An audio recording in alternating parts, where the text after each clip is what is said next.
Everyone, welcome to another lecture. आज हम anti anginal drugs में कैल्शियम चैनल ब्लॉकर्स को पढ़ेंगे। ठीक है, तो एंटी एंजाइनल ड्रग्स के फर्स्ट पार्ट में हमने ट्रीटमेंट स्ट्रेटजी में हमने ये कहा था कि दो तरह की कैटेगरी के ड्रग्स से हम एंजाइना को ट्रीट कर सकते हैं, वेजोडाइलेटर्स और वो ड्रग्स जो कार्डियक की एक्टिविटी को डिप्रेस करें। वेजोडाइलेटर्स में फर्दर हमने कहा था कि ऑर्गेनिक नाइट्रेट्स है और कैल्शियम चैनल ब्लॉकर्स है।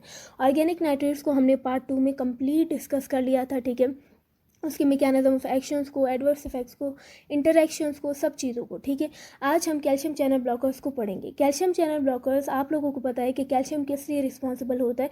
स्मूथ मसल्स की कॉन्ट्रैक्शन के लिए, हमारे हार्ट में भी और वेसल्स में भी। तो ये कैल्शियम चैनल्स जब ब्लॉक हो जाएंगे तो क्या होगा? ब्लड वेसल्स में ये कैल्शियम चैनल जब ब्लॉक हो जाएंगे तो कॉन्ट्रैक्शन नहीं होगी और रिलैक्सेशन हो जाएगी। ठीक है, रिलैक्सेशन हो जाएगी तो वेजोडाइलेशन हो जाएगी और इस तरह से जो ऑक्सीजन का सप्लाई है वो बढ़ जाएगा। और हार्ट में क्या होगा? जब कॉन्ट्रैक्शन नहीं होगी और कम होगा तो क्या होगा? हार्ट का जो वर्कलोड है वो कम हो जाएगा और ऑक्सीजन का डिमांड कम हो जाएगा। इससे हमें ये पता चला कि जो कैल्शियम चैनल ब्लॉकर्स है वो एंजाइना को ट्रीट बहुत ही अच्छे तरीके से कर सकते हैं। ये उसके ऑक्सीजन को सप्लाई को भी बढ़ा देंगे और उसके ऑक्सीजन की डिमांड को भी कम कर देंगे। और कैल्शियम चैनल ब्लॉकर्स डिक्रीज़ करते हैं हार्ट के आफ्टर लोड को। ठीक है, शुरू में क्या था? जो वेसल्स थे वो कॉन्स्ट्रिक्टेड थे। जब हार्ट ब्लड को पंप कर रहा था तो जो आफ्टर लोड था वो बढ़ा हुआ था, लेकिन जब वेसल्स डायलेट हो गए, अब जो हार्ट का जो आफ्टर लोड है वो क्या हो जाएगा? कम हो जाएगा।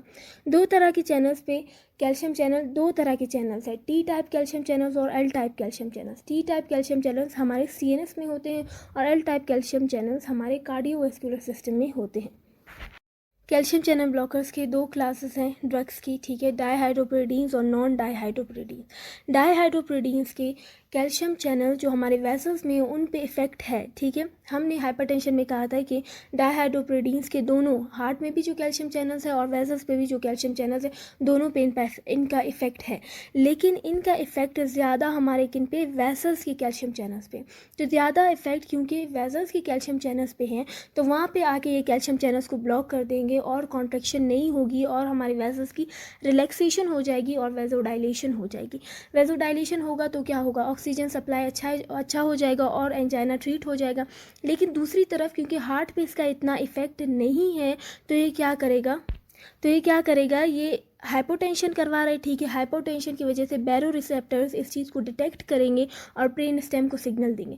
ब्रेन स्टेम इन टर्न क्या करवाएगा? ये हमारा सिंपैथेटिक स्टिमुलेशन करवा के रिफ्लेक्स ट्रैकीकार्डिया करवा देगा। अब आप लोग खुद देखें कि एंजाइना है, ऑलरेडी क्या है? ऑक्सीजन डिमांड हमारे मायोकार्डियम का बढ़ा हुआ है, ये और रिफ्लेक्स ट्रैकीकार्डिया करवा रहा है और जो हार्ट का जो वर्कलोड है उसे बढ़ा रहे, जिसकी वजह से जो ऑक्सीजन का डिमांड है और ज़्यादा हो रहा है। तो ये क्या करेगा? एंजाइना को ये वर्सन कर रहा है उसके सिम्टम्स को ट्रीट करने के बजाय।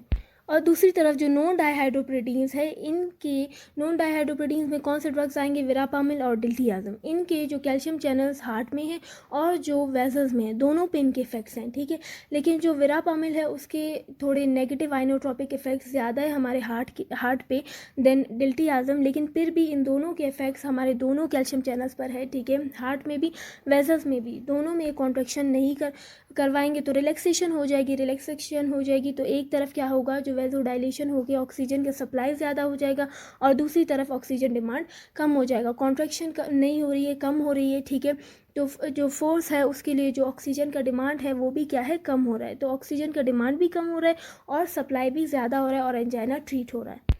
अच्छा, ये बात आप लोगों ने याद रखनी है, जो स्पेशली जो हमारे पास शॉर्ट एक्टिंग डाईहाइड्रोपिरिडीन्स है, निफिडिपिन। ठीक है, निफिडिपिन को हम बिल्कुल नहीं देंगे। ठीक है, एंजाइना में, क्योंकि ये ज़्यादा जल्दी जाके हाइपोटेंशन करवा देगा और सिवियर ट्रैकीकार्डिया करवा देगा। ठीक है, तो ये बिल्कुल यूज़ नहीं होगा। आम्लोडिपिन फिर भी समटाइम्स यूज़ हो जाता है। ठीक है, क्योंकि वो एक लॉन्ग एक्टिंग है। ठीक है, long acting calcium channel blocker है। एडवर्स इफेक्ट्स क्या होंगे? हेडेक होगा, कॉन्स्टिपेशन होगा और जिंजिवल हाइपरप्लेसिया।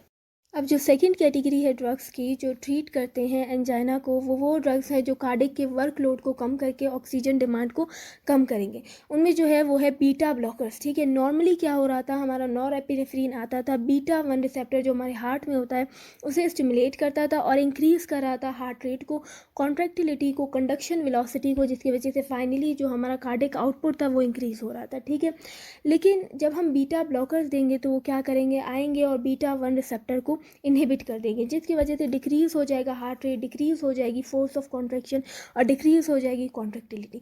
जब कम कॉन्ट्रैक्ट कर रहा है, ठीक है, कम फोर्स चाहिए तो कम ऑक्सीजन चाहिए होगा, जिसकी वजह से जो ऑक्सीजन डिमांड है वो ये ड्रग्स क्या कर रहे हैं, ये कम कर रहे हैं।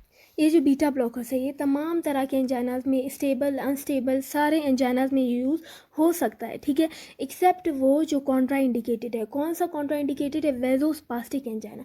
वेजोस्पास्टिक एंजाइना में जैसे कि हमने टाइप्स ऑफ एंजाइना में पढ़ लिया था, उनको ट्रीट करने के लिए हमें क्या कौन से ड्रग्स चाहिए होंगे? वेजोडाइलेटर्स चाहिए होंगे, ठीक है।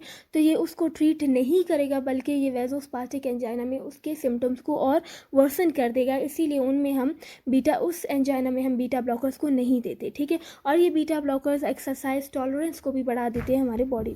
बीटा ब्लॉकर्स कॉन्ट्रा इंडिकेटेड है ब्रेडिकार्डिया वाले पेशेंट में, क्योंकि ऑलरेडी उसे ब्रेडिकार्डिया है, हार्ट रेट ऑलरेडी बहुत कम है, ठीक है। अगर हम और बीटा ब्लॉकर्स दे देंगे तो और जो हार्ट का जो रेट है वो कम हो जाएगा, और उन पेशेंट में क्या है, ये कॉन्ट्रा इंडिकेटेड है। नॉन सिलेक्टिव बीटा ब्लॉकर्स हम बिल्कुल नहीं देंगे अस्थमा वाले पेशेंट को, ठीक है, क्योंकि जो एड्रेनर्जिक सिस्टम की वजह से जो ब्रोंकोडाइलेशन हो रही थी एस्थमा वाले पेशेंट में, वो भी क्या हो जाएगा, ब्लॉक हो जाएगा। ऑलरेडी वो उस पेशेंट को एस्थमा है, ठीक है, उसके जो ब्रोंक्यूल्स है वो कॉन्स्ट्रिक्टेड है। अगर हम और बीटा ब्लॉकर्स दे देंगे तो जो एड्रेनर्जिक सिस्टम की वजह से जो ब्रोंकोडाइलेशन हो रही थी, ठीक है, वो भी क्या हो जाएगी, नहीं होगी। तो एस्थमा वाले पेशेंट में भी हम बीटा ब्लॉकर्स को, नॉन सिलेक्टिव बीटा ब्लॉकर्स को नहीं देंगे। और ये बात आप लोगों ने याद रखनी है, चाहे जो सिलेक्टिव बीटा ब्लॉकर्स भी है ना, ओवर डोजेज में वो भी क्या कर जाते हैं, बीटा 2 को भी इनहिबिट कर जाते हैं, इसीलिए ओवर डोजेज भी हम नहीं देंगे। तो बीटा ब्लॉकर्स किन पेशेंट्स में यूज़फुल है? ये टिपिकल और एटिपिकल एंजाइना वाले पेशेंट्स में हम इसे दे सकते हैं, लेकिन वेजोस्पास्टिक एंजाइना वाले पेशेंट में ये नहीं दे सकते, क्योंकि ये उसके सिम्टम्स को और वर्सन कर देता है, ठीक है। और इसके अलावा आप लोगों को पता है बीटा ब्लॉकर्स यूज़ होते थे माइग्रेन में, हाइपरटेंशन में, एरिथमिया में,